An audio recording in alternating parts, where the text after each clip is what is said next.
એક નાનો અમથો છોડ હતો. તેનામાં બે નાના નાના આવતા તાપ સુકાઈ જતા.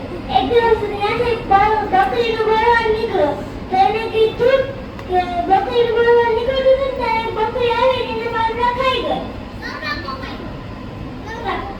એના પાંદડા ખાઈ ગઈ અને પછી ચાલી ગઈ. તો પાછું છે ને એક પક્ષી એના ઉપર આવીને બેઠું. તો તેના એક ઝાડને કીધું કે તું મારા ઉપરથી વહી જા, નકર હું કાઢી દઈશ ને કાબેડો મરી જઈશ. તો તેને એક પક્ષી વયું ગયું. એક પક્ષી પાછું છે ને આવ્યું એની પાસે અને બેઠું અને એને ઝાડવાને પૂછ્યું, તું ખાવાનું જાણો એવું કેમ છે? તો તેને કીધું કે હું મારામાં બે પાંદડા આવ્યા હતા તે પણ ગાય બકરી ખાઈ ગઈ. તો તે નાનો એ ચકલાએ કીધું કે હું આગળ કંઈક વિચારીને આવું છું. તો તેના દોસ્તારો પાસે ગયો.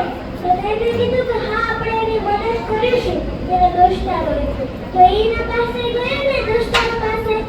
તો તેના દોસ્તારો હસાડી અને એક નાનું ઊંધું તળાવ કે ગયા ને સાચમાં પાણી લઈ અને તેને એના છોડ ઉપર નાખી દેતા.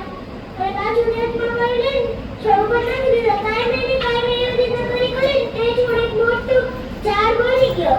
અને પછી તે પક્ષીઓ આખા એના ઉપર આવીને બેઠા અને એને કે પક્ષીઓ હે ને ઝાડને એના પક્ષીઓને થેન્ક યુ કરી અને એ વાતથી આપણે એ શીખામણ મળે છે કે બધાની મદદ કરવી જોઈએ.